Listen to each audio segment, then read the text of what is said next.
Selamat malam, Kak Feni. Malam. Oke, kami di sini dari Prodi PPSI ingin mewawancarai Kakak tentang hakikat bahan ajar. Nah, sebelumnya perkenalkan saya Francisca Stefania Dona dan teman saya. Makragena Fairin. Oke, kita langsung ke pertanyaan aja ya, Kak. Menurut Kakak, apa itu bahan ajar? Nah, bahan ajar, menurut saya bahan ajar itu salah satu bentuk penting yang dipakai guru untuk membantu siswa dalam proses belajar. Kalau bahan ajar itu juga bisa berupa buku, modul ajar, atau lembar kerja atau LKPD yang dipakai guru kepada siswa. Dan Oke. bahan ajar juga bisa berisi video-video menarik mungkin, gambar, atau mungkin media online yang bisa diakses oleh peserta didik dalam bahan ajar tersebut. Dan secara umumnya mungkin bahan ajar adalah suatu alat bantu yang digunakan guru supaya proses belajar lebih mudah dan terarah. Seperti itu. Oke. Lalu selanjutnya, menurut Kakak, tujuan utama dari bahan ajar dalam proses pembelajaran itu apa? Tujuan pembelajaran, mungkin tujuan utama dari bahan ajar seperti yang pertama tadi bahan ajar menjadi alat bantu. Jadi kalau menurut saya tujuan utamanya mungkin mempermudah guru dalam proses mengajar dan membantu siswa lebih cepat memahami materi karena dalam bahan ajar juga terdapat beberapa bahan bacaan yang mungkin bisa membantu peserta didik dalam proses belajar. Eh, jadi bahan ajar mungkin kalau misalnya dikembangkan oleh seorang guru, mungkin dikembangkan lebih secara terstruktur agar dapat digunakan oleh siswa untuk belajar mandiri dan tujuan pembelajaran bisa dijelaskan secara terperinci dan tujuan pembelajaran itu dapat tercapai. Seperti itu. Oke. Lalu, bagaimana bahan ajar dalam bahasa Indonesia dapat disesuaikan untuk memenuhi kebutuhan siswa dengan gaya belajar siswa yang berbeda-beda? Oke. Kalau bahan ajar yang digunakan, ya kan, bahan ajar yang digunakan ya. Ya, bahan ajar yang Untuk digunakan. memenuhi kebutuhan siswa, mungkin sebagai guru atau sebagai calon guru mungkin ya, Ya, karena kemarin sempat PLP juga sudah ya, menyusun bahan ajar juga untuk untuk menyusun bahan ajar agar bisa memenuhi kebutuhan siswa mungkin lebih melihat bagaimana proses belajar siswa juga terlebih dahulu karena seperti yang dikatakan tadi kan karakteristik siswa berbeda-beda. Jadi ya, mungkin gaya belajar mereka juga berbeda-beda. Jadi mungkin ada yang gaya belajarnya dengan melihat gambar bisa cepat tangkap, ada yang dengan video, ada yang langsung praktek ya, ada yang bisa praktek langsung seperti itu. Jadi mungkin dalam bahan ajar mungkin harus ada visual gambar, audio atau video.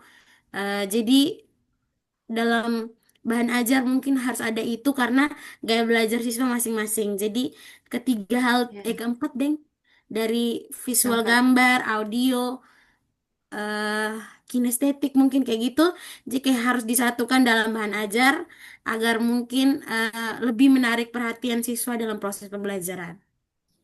Oke, Seperti itu. Oke, bisa Mas. dilanjutkan. Pertanyaan selanjutnya, menurut kakak atau sesuai dengan pengalaman kakak, apa saja jenis-jenis bahan ajar yang dapat digunakan dalam pembelajaran bahasa Indonesia? Untuk jenis-jenis bahan ajar, eh mungkin ini, mungkin lagi maaf. Eh, Kalau untuk jenis-jenis bahan ajar, bisa berupa media cetak seperti buku, modul, terus bisa LKS atau eh, buku-buku penunjang yang bisa membantu proses pembelajaran di kelas, berupa Hmm. cetak, terus kalau berupa audio visual mungkin gambar, video YouTube mungkin, rekaman film atau podcast yang bisa membantu dalam proses pembelajaran. Terus kalau media digital, kayaknya ada media digital tuh seperti Kalau kalau kayak poster-poster gitu Kak, bisa ya juga kan? masuk ke itu bahan ajar yang visual. Oh ya. Oh Karena iya. itu kan termasuk gambar, Iya. termasuk itu kan. Terus Iya. kalau mungkin lebih dekat dengan kehidupan kita sehari-hari, mungkin kayak contohnya koran yang bisa kita Oh iya. minta siswa untuk bawa datang kan. Jadi kayak bisa koran atau artikel yang dekat-dekat dengan mereka, seperti itu deh. Iya. Eh, dengan banyaknya jenis bahan ajar itu, bagaimana cara kita sebagai calon guru memilih bahan ajar yang efektif dan sesuai dengan kebutuhan siswa? eh oke.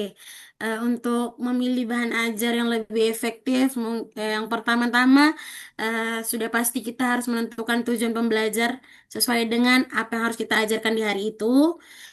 Terus harus juga kita Hmm. Hmm. menentukan bagaimana, Hmm.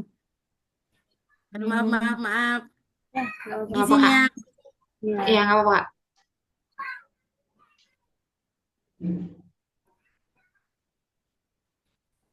Oke, maaf ya. Lanjut. Ya, nggak apa Kak. Lanjut. Tadi itu ya cara-cara menyusun memilih bahan ajar biar lebih efektif. ya, Ya.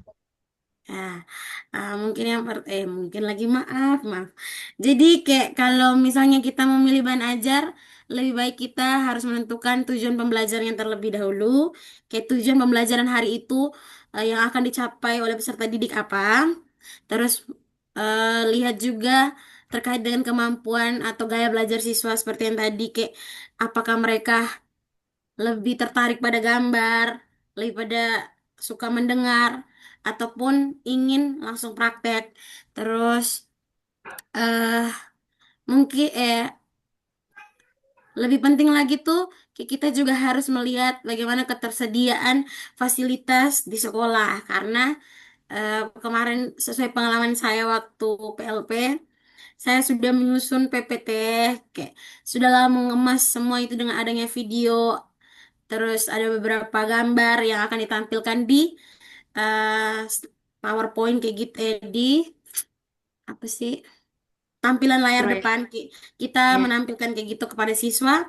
Tapi ternyata di kelas itu ada infokusnya, tapi tidak ada kabel yang menghubungkan laptop ke infokusnya tersebut. Jadi kayak harus bagaimana cara, jadi kayak apa yang sudah disusun di modul ajar, yang plan A harus diganti ke plan B, yang dimana eh, saya harus merubahnya dari yang tampilan PowerPoint lebih ke menjelaskan, kayak memberikan mereka penjelasan singkat dan langsung praktik ke luar lingkungan sekolah karena Oh. kemarin materinya tentang laporan hasil observasi.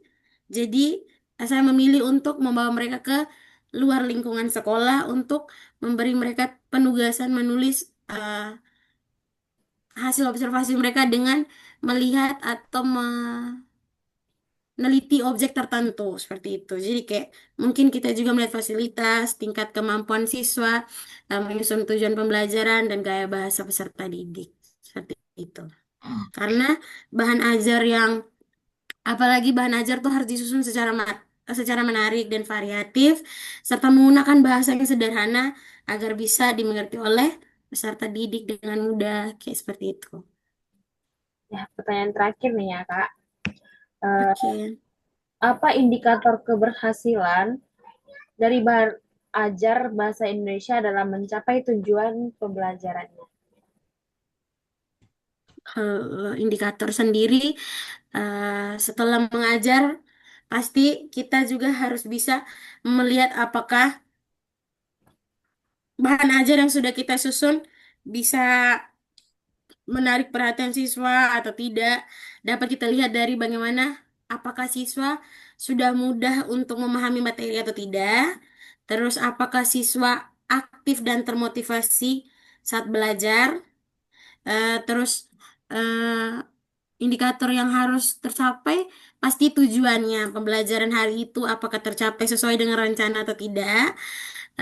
Terus lebih ke apakah ada peningkatan dari hasil belajar siswa mungkin kayak minggu kemarin eh, masih belum, apakah minggu ini sudah ada peningkatan atau tidak sesuai dengan bahan ajar yang sudah kita kembangkan dalam modul ajar tersebut. Seperti itu kalau dari saya. Oke, terima kasih Masih ya. ada lagi pertanyaannya? Sudah, Kak. Sudah. Oke. Terima kasih ya, Kak, atas waktu dan kesempatan yang sudah diberikan.